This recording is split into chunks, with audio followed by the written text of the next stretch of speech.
외적인 그런 어려움뿐만이 아니라 겉으로 드러나지 않아도 속으로 굶고 있는 그런 분들도 많이 있거든요. 그런 분들이 정말 성공하고 성장하려면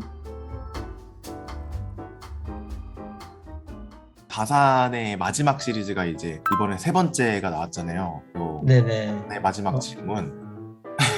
특히나 이 책에 딱 하나의 메시지라기보다 굉장히 여러 가지 교훈들이랑 메시지가 들어있는 거여가지고 이 예. 중에 작가님이 딱 하나 뽑는다면 어떤 게 있을까 혹은 그런 것들을 얘기하고 싶었거든요.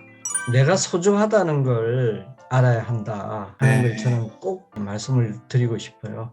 네, 나를 알고 나를 사랑하는 것, 그게 음, 어떤 최상의 경지이거든요.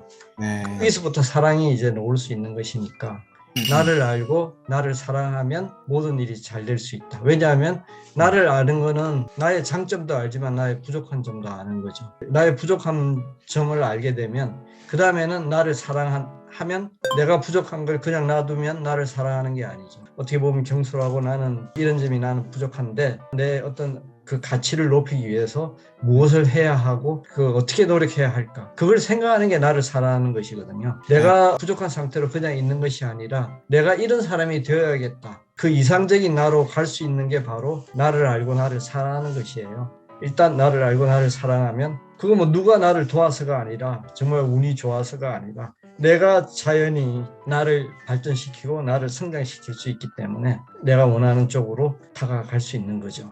다산을 떠올려 보면 삶에서 고난은 누구에게나 닥친다 하는 걸 일단 알아야 돼요. 근데 요즘은 젊은이들도 굉장히 어려움을 겪고 있잖아요. 그 중에서 어떤 분들은 본립도생을 해서 길을 열어 제친 분도 계시고 그렇지 못하고 아직까지 어려움을 겪고 있는 분들도 있는데 그런 분들이 정말 성공하고 성장하려면 자기를 일단 알고 사랑해야 하고 그 다음에 또 한 가지는 이 고난은 누구에게나 있을 수 있다.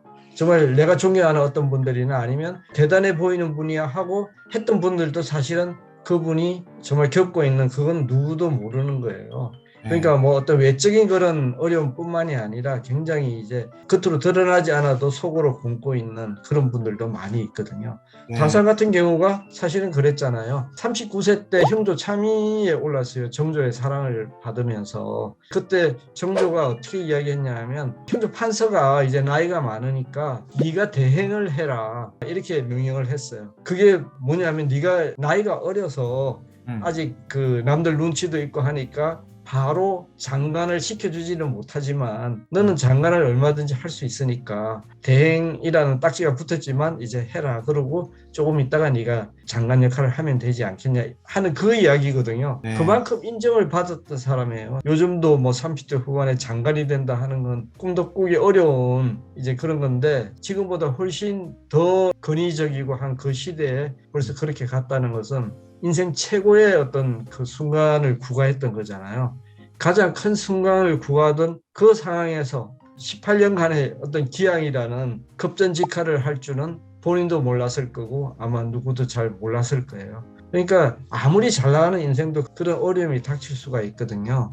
네, 근데 그 어려움이 닥쳤을 때 가장 필요한 게 음, 긍정적인 마음이에요. 그리고 잠잠히 때를 기다릴 수 있는 마음가짐이 필요하거든요. 네, 그때도 조급해 하지 말고 잠잠히 때를 기다릴 수가 있으면 네, 언젠가는 때를 기다리면서 실력을 쌓으면 내가 정말 성공할 수 있는 그런 기반이 되고 만약에 그런 세속적인 성공이 아니더라도 다산이 그랬어요. 그 기양을 떠나면서 내가 정말 이렇게 그동안 살아오면서 세속적인 성공에 빠져서 학문의 어떤 기쁨과 즐거움이 있는 줄 몰랐는데 이제야 여가를 얻게 되었구나. 이제 정말 마음껏 공부 한번 해봐야겠다. 다산은 정말 관직에서 만약에 성공했다면 그냥 옛날에 다산 정약이라는 사람이 있어서 뭐 영의정도 했었지 하고 우리가 생각할 수 있겠죠. 근데 영의정 생각나는 분 있으세요? 아니요, 그러니까 다사는 자기 삶의 어떤 의미와 가치를 찾은 거예요. 더 소중한 가치를 알고 200년 후에 모든 사람들이 존경하는 놀라운 학문적인 그런 업적을 이루었잖아요. 그러니까 네, 우리가 고난은 누구나 있을 수 있고 그 고난은 내 삶의 의미와 가치를 높일 수 있는 그러한 소중한 기회도 될 수 있다. 그 차이는 나의 마음가짐이고 그 고난을 내가 바라보는 나의 시각이다. 무조건 성공한다 해서 사회적인 성공이고 많은 돈을 벌고 이것이 물론 성공이지만 그거 아니더라도 얼마든지 내 삶이 훨씬 더 의미 있고 가치 있고 아름답고 소중한 내 삶이 될 수 있는 거죠. 그리고 그런 위기가 왔을 때 다시 본립도생해서 또 길을 네, 본립도생해서. 네, 맞아요. 네. 아주 좋습니다.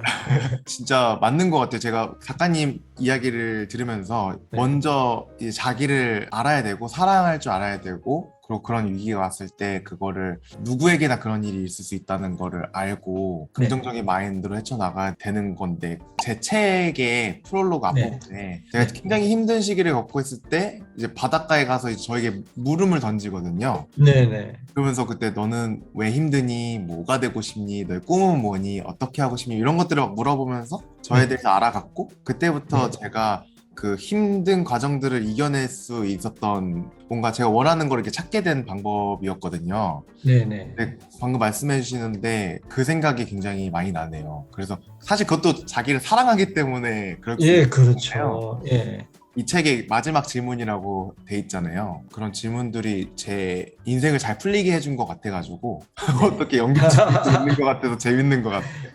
네, 그래서 사실 책을 본다고 하면요, 물론 어떤 실력이나 어떤 수준 차이도 있지만 어떤 마음가짐으로 책을 보느냐에 따라서 내가 얻는 게 달라지는데 아까 제가 말씀드린 그 내용들은 제 책에 다 들어있어요. 제 책에 다 들어있지만 나는 어떻게 적용해야 될까? 나는 그러면 어떻게 살아야 될까? 이분은 이렇게 했는데 나는 어떻게 해야 될까? 하는 걸 생각하면서 읽으면 모든 게 적용이 돼서 나와요. 제가 책을 쓰면서도 다사는 모든 게 주체는 자기다 하는 걸 이제 몇 번이나 이야기를 했거든요. 다산이 이제 논어를 이렇게 해석하면서 정말 그 세상의 권위에 도전을 했어요. 다산이 기존의 주자라든지 유명한 유학자들의 어떤 그런 해석을 보면서 이건 아니지 않느냐 하고 이제 자기의 어떤 주장을 하고 자기의 해석을 한 게 이제 책에 많이 나오거든요. 네. 가장 큰 차이가 틀린 건 틀렸다 하고 이야기할 수 있는 그런 이제 주관이고 또 한 가지는 이 공부의 주체는 바로 나다. 공부를 하는 사람은 나고 그것을 삶에 적용하는 사람도 나다 하는 이제 그런 뚜렷한 주관이 있었기 때문에 새로운 해석을 할 수 있었거든요. 근데 네. 지금 책을 읽을 때도 마찬가지예요. 이것을 옛날 이야기구나, 이분이 이렇게 했구나 하고 읽는 게 아니라 만약에 이분이 이렇게 했으면 내 삶은 어때야 되고 나는 어떻게 적용을 할 수 있고 이 문장은 나에게는 어떤 의미가 될까 하고 생각하면서 읽을 수 있으면 아까 앤드류 님이 이야기한 본립도생이 될 수 있어요. 이것이 바로 근본을 세우는 건데 주체가 바로 나다 하는 것만 분명히 돼 있다면 어떤 책을 읽어도 그것이 자기 것이 되고 굉장히 도움이 될 수 있죠. 앤드류 님이 바닷가에서 스스로에게 질문을 던진 것 같은 네. 그런 이제 결과를 얻을 수 있죠. 네. 다산이 용기란 무엇이냐? 글 잘 쓰는 왕희지. 고전을 잘 쓰는 조윤재. 정말 우리 젊은이의 기감이 되는 럭키 앤드류의 앤드류. 그걸 보고 저분들 대단해 하는 게 아니라 진정한 용기란 나도 저분처럼 될 수 있다 하고 생각하는 게 진정한 용기이고 그러면 저분이 무엇을 했기 때문에 그렇게 되느냐. 조윤재는 원전을 100권을 읽었구나. 100권을 읽고 계속 고전에 관한 책을 쓰면서 베스트셀러를 만들었구나. 앤드류 같은 경우는 바닷가에 가서 정말 자기 자신에게 질문을 던지고 내가 나아가야 할 그 길을 알았구나.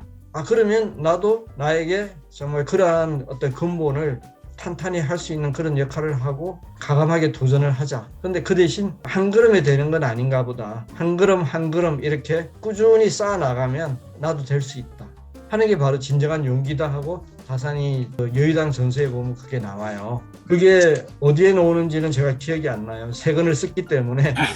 세 권을 다 읽어보면서 찾아보는 걸로. 그렇죠. 질문을 이제 읽어야겠다 이렇게 생각했는데 질문해 보니까 그게 없잖아. 이러면 이제 공부나 습관을 읽어야지 그게 한 걸음 한 걸음 나아가는 거지. 네. 그냥 한 건 해보고 포기하면 그건 안 되는 거죠. 아주 좋은 마케팅 전략이신데요, 작가님. 아닙니다. 진심이에요. 근데 진짜 고전을 읽음으로써 창의력도 늘어날 수 있을 것 같고요. 메타 인지도 좋아질 것 같아요. 나에게 어떻게 적용할지를 생각하다 보면은 나에게 어떤 물음을 던질 것인가, 이 교훈은 어떻게 내 삶에 적용시킬 것인가 하면서 자연스럽게 그럴 것 같습니다.